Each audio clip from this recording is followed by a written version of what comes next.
你嘅屋企有冇一條好長嘅走廊？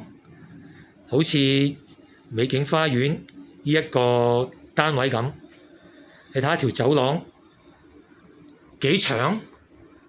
呢度有幾十尺，但係咧又唔擺得嘢，唔用佢又好嘥。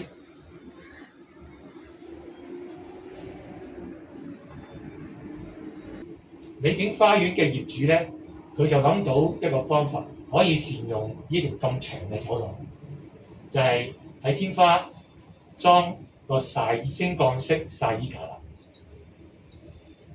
呢個走廊夠晒長，可以裝到兩支2米長嘅衣桿，每支衣桿都有20個窿，即係話可以掛40件衫咁多。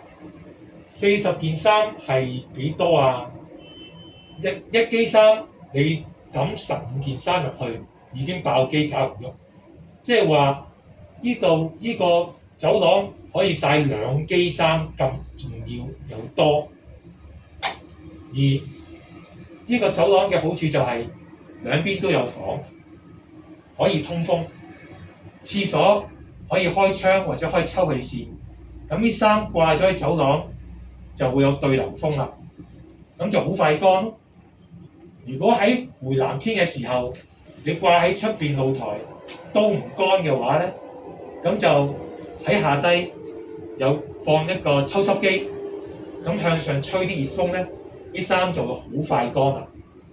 而業主咧更加有諗到一個好好嘅 idea，就係喺上邊本身佢裝舊嘅電動衣架，不過用咗2年到就壞咗啦。咁你就索性裝個手動衣架啦。咁就因為換零件亦都好方便，維修好方便。咁佢諗到喺舊嗰個窿嗰個電燈個位咧，裝個好薄身嘅而家啲新款嘅風扇。